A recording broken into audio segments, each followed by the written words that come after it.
Kirby's Dream Land is over 30 years old. This was Kirby back in 1992, Masahiro Sakurai's baby, this iconic pink ball of weirdness that inhales things and flies. Although the world grew to adore this pink little dude, he wasn't always the staple pink we know now. In America, Kirby used to be white. Yes, we somehow whitewashed Kirby, and even in the American iteration of the commercial for the game, Kirby is portrayed as this strange white character from Nintendo that also has teeth. In reality, it's a decision made since Kirby is limited to white just like in the game, the original. But the Japanese commercial far more accurately depicts what Kirby's really all about. And with this commercial and even the box art, it portrays him as this classic pink. Kirby's Japanese and American versions have always been different though. The USA covers depict Kirby as angry and this fierce fighter, while the alternative normally keeps the adorable charm aspect, my favorite example being Kirby's Air Ride on the GameCube. But that's a whole topic for its own video. Overall, the first installment of this series, Kirby's Dream Land, essentially got what this character was all about right from the start. It fundamentally perfected the essence for what a Kirby game is, and it defined the path for the entire series in my opinion. And let me just say, this still might be one of the best Game Boy games ever. Its music is digestible, and a lot of these sound effects and the little songs for Kirby's animations are surprisingly high quality. It has a strong platforming foundation, its graphics are simplistic, and the cartoony worlds and characters allow the game to age super fine. While it might not be the most advanced title or groundbreaking capability-wise, its consistency for looks and themes make this one of the most replayable adventures on the original Game Boy.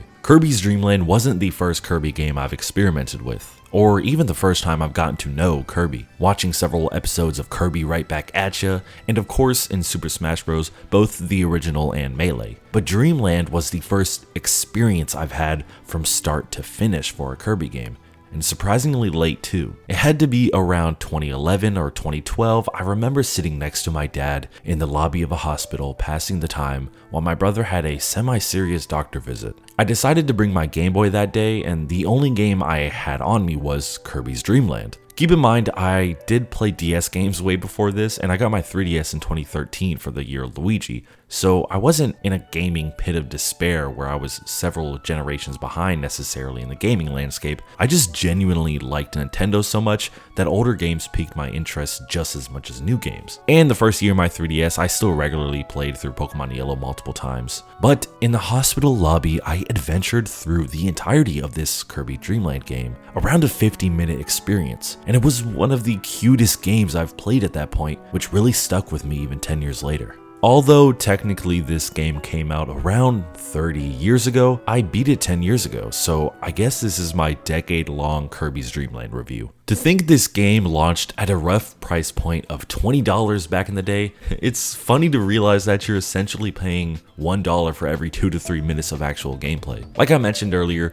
the entire story takes about 45 minutes to an hour, depending on how much you die. There's a great amount of slightly hidden areas and items to find in each level which add to that time. And speaking of how much you die, Kirby's Dream Land is deceptive. It mainly is that casual pick up and play adventure anyone can latch onto for sure. Good for any player of any age. But the ending boss battles can actually be a tiny bit of a challenge. Still, it is really a game that anyone can play though. It's not a coincidence Kirby's Dream Land sold 5 million copies in its day. Dream Land was shockingly the biggest Kirby entry for the series' entire lifespan. No single title sold more than 5 million, and of course it didn't. 5 million is an unfathomable number. The only thing to take Dream Land down was none other than Forgotten Land. It's sitting at around 6 million units, and quite honestly, the well-deserved title to usurp the throne of Dream Land after 30 years. Dream Land plays like an indie game, and that's kind of what it is. When Sakurai joined HAL Laboratories as a teenager and created what is now Kirby with a semi-small team, you start to realize how genius this game designer really is. Developing a project with the goal of every consumer in mind is actually a ridiculous idea in business, but it's one that paid off, I can guess, more than anything they've ever imagined. It was executed exactly as intended, and since Dream Land is such a perfected casual experience, it's still entertaining all these years later. The entire game consists of you running, jumping, flying, sucking, and spitting out enemies while you traverse through various worlds with unique themes. Since the game was designed with the intentions of being a casual experience, the iconic inhaling moves Kirby does was added later in the process. But it was such a good concept, it easily became the focus of Kirby's main mechanic. To think this was just another platformer, if they went with a basic kick and roll move like they were intending, we wouldn't have the Kirby we love today. With this alternative way of combat and movement for a platformer back then, these things were super eccentric among the crowd, but realistically, it's somewhat tech demo-ish. I'm only saying that because Kirby, at least in this entry, is 90% Nintendo charm, which is perfect. Because without this, we could never get this.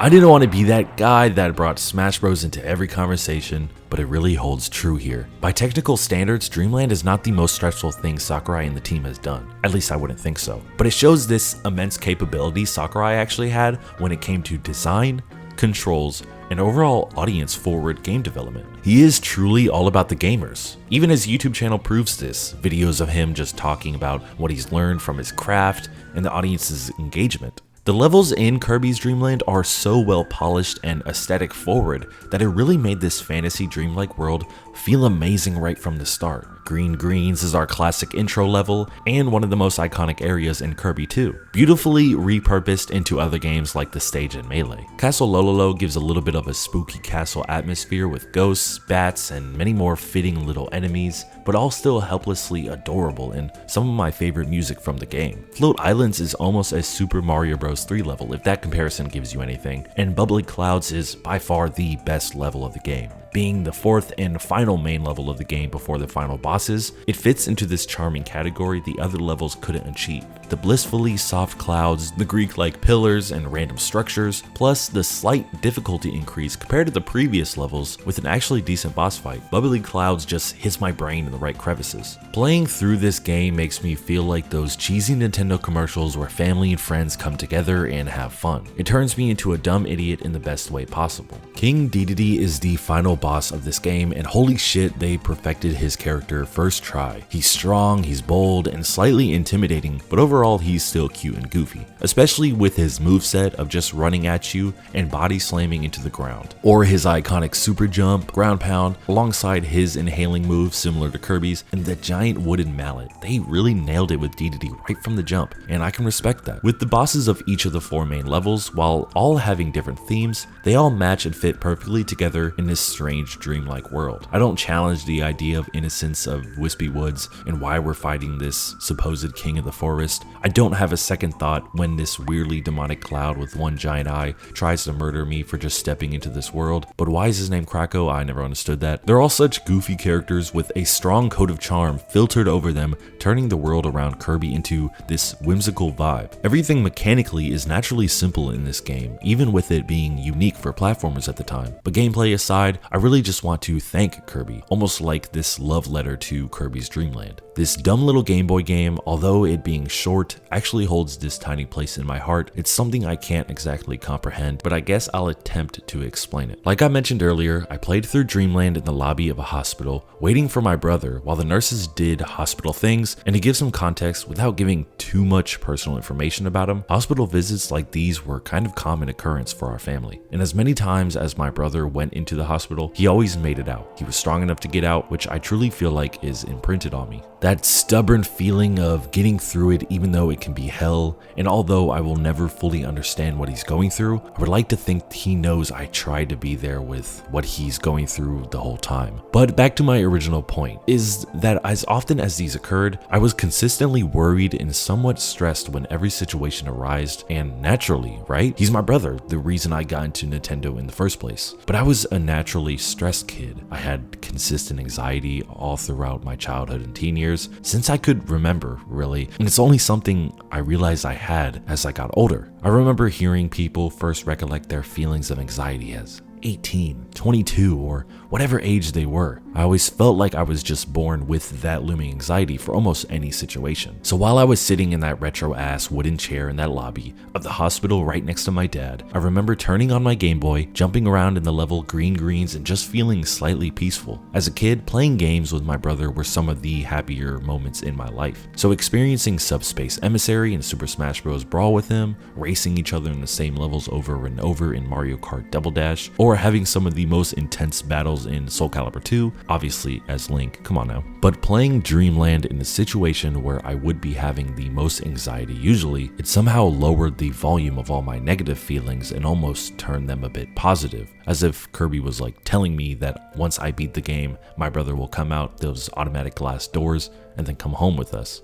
So playing through it again over a decade later, and at the time I was currently working 2 jobs, working ungodly hours and building up a lot of stress and confusion of where I'm truly going with these jobs in life, Dreamland once again took all those shitty feelings away for a small period of time. It's honestly so corny, I totally get that, but I can't help think it's an amazing little game that has the ability to do so much. So after both times playing through Kirby's Dream Land in the not so ideal situations, I can say yeah, it definitely holds up. Kirby is known for that casual gaming experience, but what I think when I see these games are just a unique sense of fun in the ever so expanding gaming universe. Give Kirby a shot every once in a while, and remember to not stress out all the time. Playing Kirby is this weird form of self-love for me, and while some people might think self-love is selfish, selfishness is the act of taking, while selflessness is the act of giving. So maybe you can be selfless and give yourself some time to chill. Just play some games and have fun.